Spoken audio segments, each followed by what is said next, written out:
ভালোবাসা সবসময় কি বলা যায়?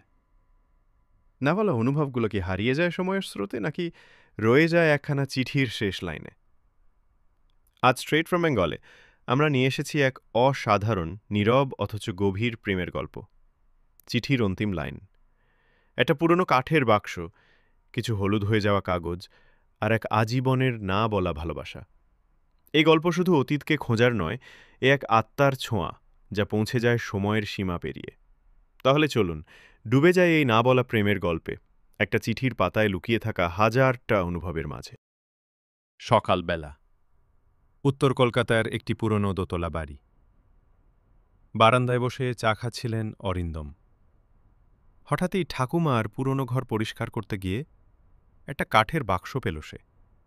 বাক্সটা ধুলোমাখা, কুয়াশায় ঢাকা এক টুকরো অতীতের মতো। এটা তো ঠাকুরদার লেখা রাখার বাক্স, বলে উঠল সে স্মৃতি হাতড়ে।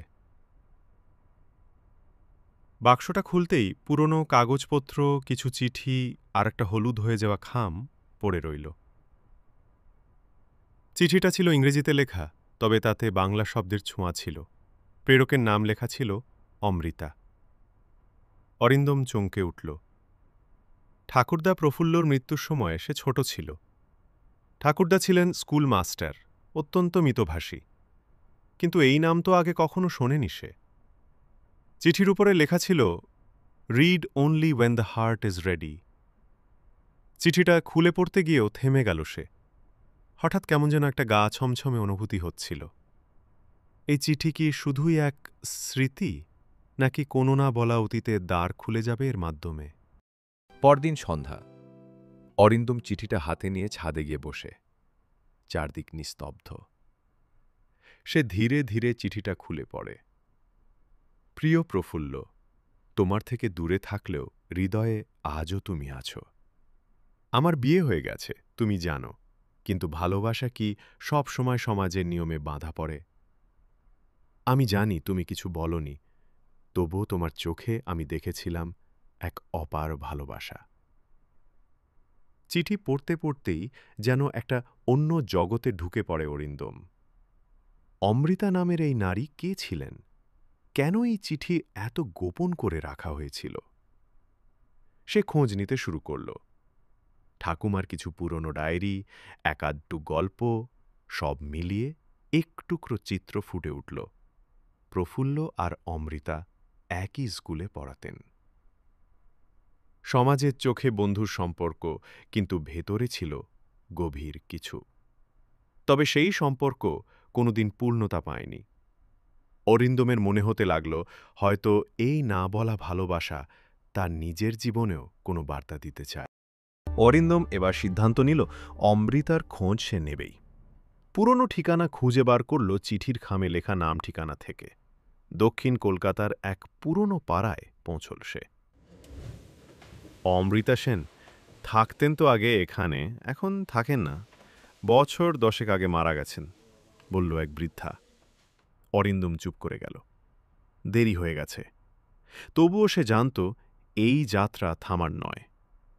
পাশের বাড়ির এক বৃদ্ধ জানালেন, অমৃতা মেস খুব চুপচাপ ছিলেন, প্রায়ই ছাদে একা বসে থাকতেন আর পত্র লিখতেন, কাউকে পাঠাতেন না।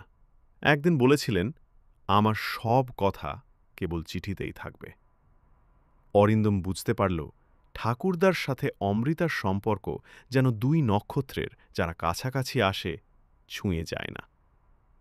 চিঠিটা আবার হাতে নিয়ে সে অনুভব করল, এটা কেবল এক প্রেমের চিহ্ন নয়, একটা জীবনের অসমাপ্ত অধ্যায়।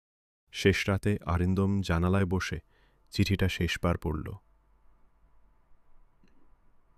যদি কখনো আমার লেখা কেউ পড়ে, তাকে বলো, ভালোবাসা শেষ হয় না। সমাজের দেয়াল তাকে থামাতে পারে, কিন্তু মুছে ফেলতে পারে না।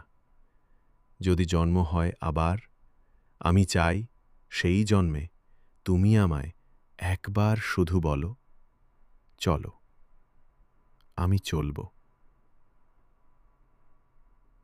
অমৃতা। চোখের কোণে জল এসে গেল অরিন্দমের। সে জানত না, এমন একটা সম্পর্কের উত্তরাধিকার সে বহন করছে, কিন্তু এখন মনে হচ্ছিল এই ভালোবাসা তার মধ্যেও একরকম আলো ছড়িয়ে দিচ্ছে। পরদিন সকালে সে প্রফুল্লর ছবি, চিঠি আর কিছু গোলাপ নিয়ে নদীর ধারে গেল। চিঠিটা ছিঁড়ে ফেলার ইচ্ছে হল না, বরং রেখে দিল নিজের বইয়ের মাঝে। কারণ কিছু ভালোবাসা শুধু মনে রাখার জন্যই হয়। আর কিছু চিঠি শেষ হয় না, শুধু থেমে যায় এক অনন্ত অপেক্ষার শেষে।